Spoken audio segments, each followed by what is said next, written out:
दशहरा एक संस्कृत शब्द है जिसका अर्थ होता है 10 सर वाला हार गया।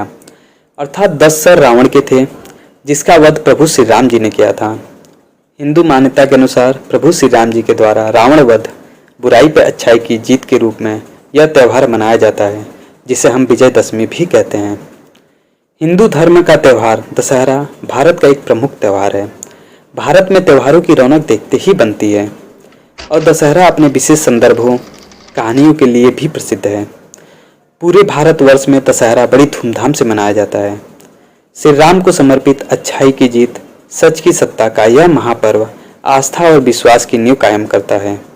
प्रभु श्री राम जी के अयोध्या में जन्म से शुरू हुई यह कहानी शादी और फिर 14 वर्ष के वनवास, जहां उनका वीर रूप दिखाई पड़ा, रावण द्वारा माता सीता का हरण, उनकी तलाश करते हुए अनेक राक्षसों का वध करना, श्री हनुमान और अन्य वानर सेनाओं की महायोद्धाओं से मुलाकात, सेतु बनाकर लंका तक पहुंचना और 9 दिनों तक महायुद्ध का चलना, यह सब हमें श्री राम के जीवन में दिखाई देता है। सनातन परंपरा में भगवान राम का नाम बहुत ही आदर के साथ लिया जाता है।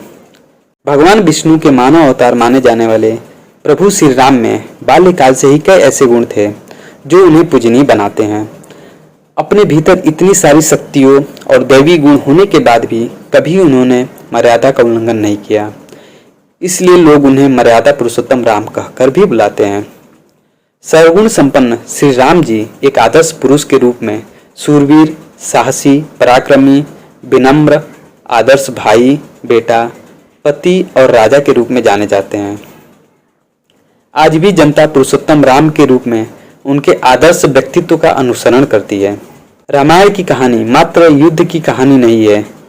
इस महायुद्ध में उनके साथ लक्ष्मण जैसे भाई का साथ था, हनुमान, सुग्रीव व अन्य पराक्रमी साथ थे। इस कहानी ने इतिहास रचा, जो एक संपूर्ण मनुष्य के व्यक्तित्व से जुड़ी सत्य की कहानी है। प्रभु श्री राम ने पूरे जीवन में धर्म का अनुसरण कर सभी बाधाओं का सामना किया और जीत पाई। अपने जीवन के माध्यम से वे हमें कठिनाइयों से लड़ने की प्रेरणा देते हैं।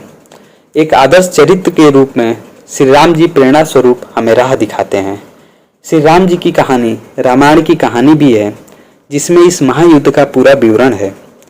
9 दिनों तक चलने वाले इस युद्ध में रावण को हराना इतना आसान नहीं था, क्योंकि रावण जैसा पराक्रमी, ज्ञानी, शिव भक्त योद्धा को मारना नामुमकिन सा था। लेकिन रावण का एक पाप, माता सीता के हरण ने उसे मृत्यु दिलाई।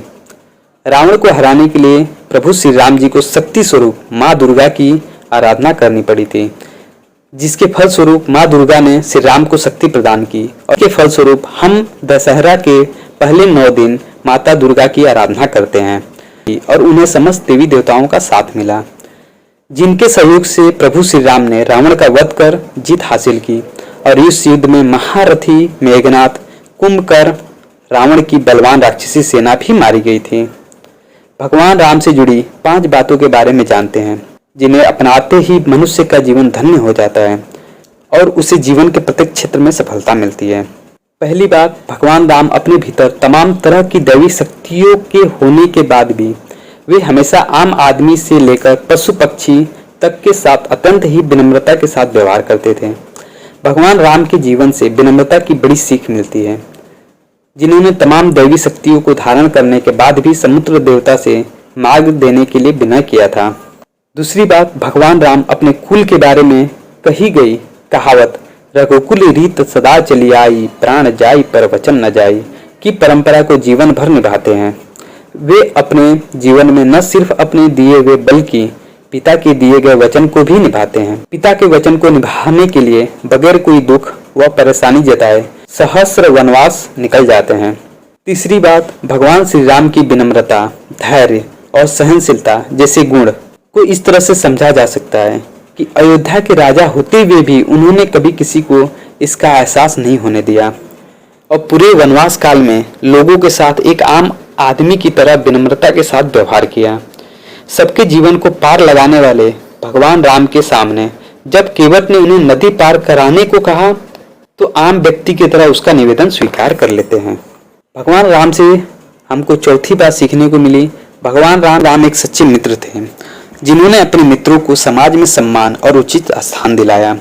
भगवान राम की कहानी में सुग्रीव, विभीषण, निषाद राज आदि से जुड़े कई ऐसे प्रसंग हैं जिनमें वे अपनी